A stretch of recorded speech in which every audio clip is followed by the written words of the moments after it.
Welcome everyone to History Gone Wilder, part of Half History Will Travel. I'm your host, the Wilder historian, Dr. Lucas Wilder, and after Johnston and Sherman's armies engaged at New Hope Church, Sherman wanted to find Johnston's right flank and crush it, so he began moving troops toward Pickett's Mill. If you like what I do, please consider subscribing to the channel if you haven't done so already, join the Patreon page, or purchase something from the Teespring store or Etsy shop. Every little bit helps. Thank you.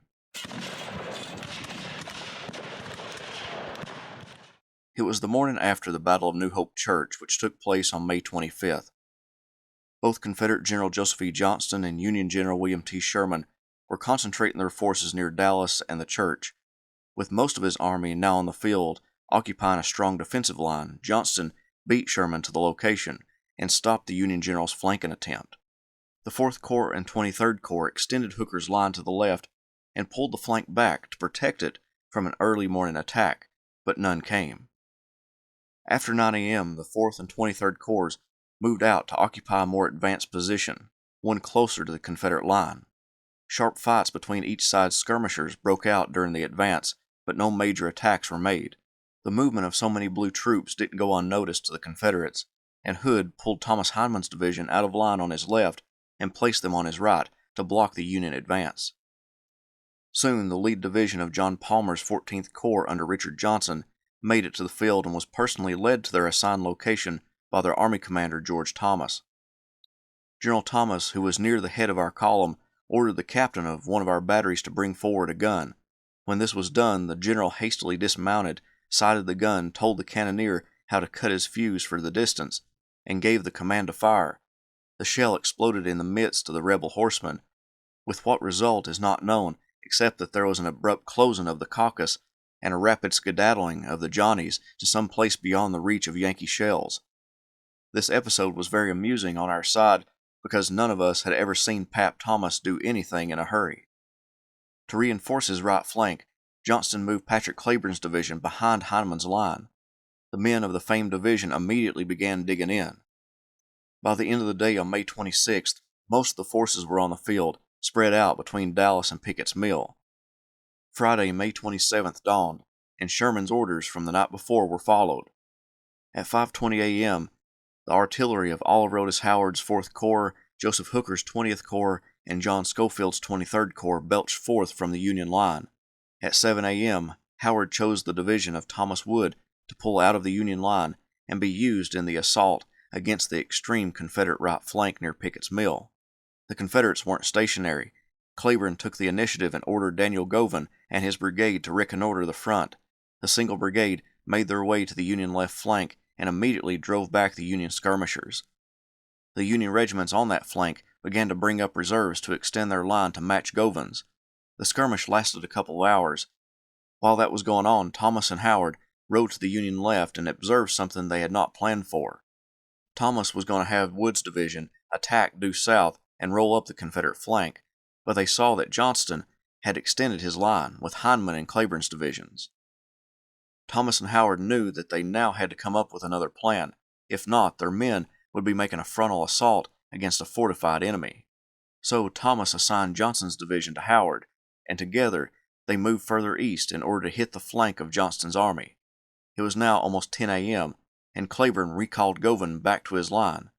Govan reported to Cleburne that he had seen a large group of blue soldiers moving to the right. To Cleburne's right was the cavalry division of John Kelly, guarding the flank to Pickett's Mill. The Confederates had a strong line, but Thomas and Howard assembled over 12,000 men to attempt a grand flank attack to break up the rebel line. In their attempt to find the Confederate flank, the ad hoc corps ran into Hindman's line, then moved further east to Pickett's Mill Creek. The creek so named because Benjamin Pickett's mill sat along it. The mill was owned by Pickett's widowed wife because Benjamin was killed the previous year at the Battle of Chickamauga. It was now around 4 p.m. with only a few hours of daylight left to launch the attack. His order was to assault the Confederate flank, but major risks came with that attack. The veteran of the Army of the Potomac knew that an attack could only push so far and then need to be reorganized. Meanwhile, the Confederates would launch a counterattack. Either way, he would be isolated away from the main Union line. He couldn't disobey orders and do nothing, so he went with his safest option, a reconnaissance in force. Wood rode up to Howard a little after 5 p.m. and asked, Are the orders still to attack? Howard responded with one word: attack.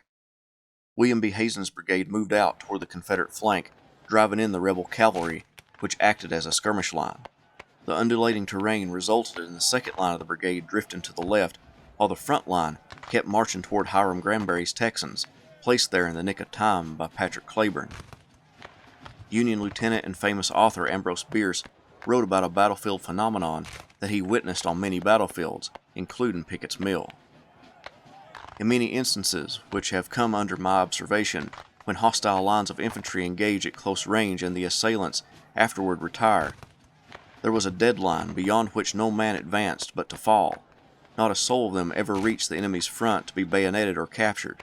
It was a matter of the difference of 3 or 4 paces, too small a distance to affect the accuracy of aim. In these affairs no aim is taken at individual antagonists. The soldier delivers his fire at the thickest mass in his front. The fire is, of course, as deadly at 20 paces as at 15 as at 10. Nevertheless, there is a deadline, with its well-defined edge of corpses, those of the bravest.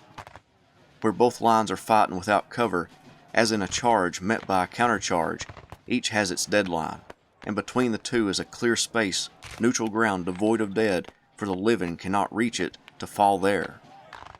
I observed this phenomenon at Pickett's Mill. Standing at the right of the line, I had an unobstructed view of the narrow, open space across which the two lines fought. It was dim with smoke, but not greatly obscured. The smoke rose and spread in sheets among the branches of the trees. Most of our men fought kneeling as they fired, many of them behind trees, stones, and whatever cover they could get, but there were considerable groups that stood. Occasionally one of these groups, which had endured the storm of missiles for moments without perceptible reduction, would push forward, moved by a common despair, and wholly detach itself from the line. In a second every man of the group would be down. There had been no visible movement of the enemy, no audible change in the awful, even roar of the firing, yet all were down. Frequently the dim figure of an individual soldier would be seen to spring away from his comrades, advancing alone toward the fateful interspace with leveled bayonet. He got no farther than the farthest of his predecessors.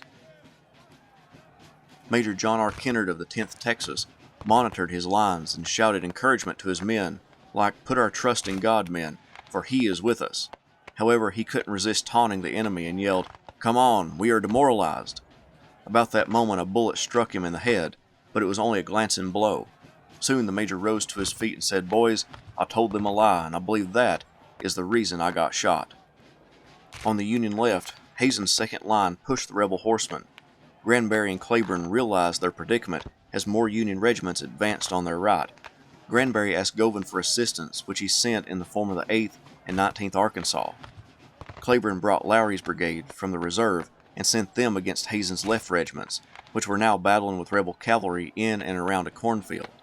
The 8th and the 19th Arkansas and the 33rd Alabama charged the 5th Kentucky, which sat in a wooded depression in the field, driving the Federal soldiers back to the north end of the field. The other 3 Federal regiments couldn't take the musketry any longer and pulled back to the north end of the cornfield. Benjamin Scribner and his brigade was north of Hazen's position, and depending on the source, he was to guard the division's flank or help guard Hazen's flank. He pushed 2 of his lead regiments forward through a wheat field, pushing back the Confederate cavalry in that sector, but instead of pushing the horsemen out of the way, those 2 regiments brought fence rails from their former position with them and threw up breastworks where they stopped to engage with the cavalrymen. Concerned about his left flank, he moved 3 regiments across Pickett's Mill Creek to engage with the rebels on that side. The rebel horsemen were outgunned and were pushed back as Scribner's regiments extended the line to the east. The movement by Scribner was too delayed to give Hazen any help on the front line. Hazen saw that any other attacks were pointless and ordered his men to retire back to the starting point. Many of the regiments left, but some stayed on both the left and the right, specifically the 124th Ohio. Once back to safety, the regiments and companies attempted to bring their brigade back together. The 93rd Ohio formed around a single lieutenant. That lieutenant saw Hazen and Howard riding together. The lieutenant saluted Hazen and asked, "General, where is our brigade? We wish to report our regiments." Tears came into Hazen's eyes and he said, "Brigade, hell, I have none, but what is left is over there in the woods." Hazen then rode over to the Ohioans and told them to get some rest. Hazen's men battled for about an hour without help. By the time they retired, Wood finally sent in the next brigade, that under William Gibson, commanded in the absence of August Willock, who was wounded a few weeks before. Just like with Hazen's brigade, Gibson's first and second line split as they moved across the landscape, with part of it going into a field while the rest advanced toward Granbury's Texans.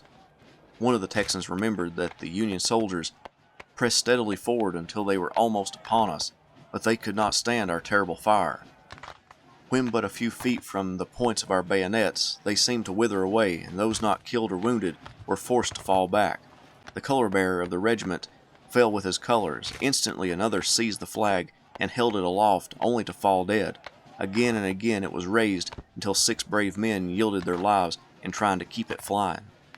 The 6th man fell with the flag in front of our company, only about 10 or 12 feet from us. There it lay within our grasp.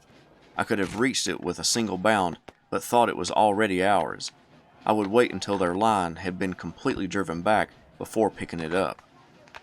Gibson's attack stalled in front of the Texans, so he brought up his second line and sent it into the fray, with some of the regiments overlapping with the ones already engaging with the rebels. The fighting was terrible, and the condition of the regiments engaging the entrenched Confederates was deteriorating. A lieutenant from the brigade went back to report the condition of the unit to Gibson. He found Gibson, General Wood, and General Howard. Howard told the lieutenant that he would begin sending troops to their right and left. As the lieutenant turned to run back to his unit, an artillery shell exploded near the group of officers. Howard was hit. Shielding his eyes with his sleeve, Howard says, "I'm afraid to look down." When his foot was examined, it was discovered that the piece of metal had penetrated the sole of his boot, passed through the leather, and although painful, had only badly bruised the general's foot. The fighting was too much for Gibson's men, and they pulled back a little ways to a safer location. The Union flag that the Texans saw drop from the dead hands of a Union soldier within a short distance of the Confederate battle line was astonishingly picked up by one of Gibson's men. The lone Union soldier dropped his rifle to run the gauntlet of bullets to retrieve the flag. When he took hold of the banner, he stood straight up and began to wave the flag in the faces of the Texans. Immediately, scores of rifles leveled at the man, but someone yelled out, "Don't shoot, he's too brave." The Texans lowered their rifles and cheered the Union soldier as he dashed off back to the lines. Frederick Neffler, commanding Samuel Beatty's brigade, was ordered forward in order to allow for the other units to leave the field, set up a defensive line, and allow the Union to collect their dead. The unit split like all the others as they moved toward the Confederate line. One Yankee who took part in the attack wrote, "Our advance had been made over ground most unfavorable. Dense woods, tangled vines, rocks, and ravines impeded our way at every step, but we pushed on under a murderous fire, never halting for a moment until within about 20 yards of the crest of the ridge, when we found ourselves under a formidable line of defenses from which the enemy poured musketry and artillery. The 4th Louisiana saw the lines and saw an opening, and advanced through the gap between the 33rd and 16th Alabama, and attacked the Kentuckians from Neffler's brigade, and the remnants of Hazen's brigade that remained on the field. The Louisianians engaged in hand-to-hand combat, but the musketry was too much, and they fell back into the gap through which they had advanced. As they did, the rest of Neffler's brigade filed into line on the north side of the cornfield. The two sides fired at one another across the field. It was now dark, and this gave the Union regiments cover to retreat.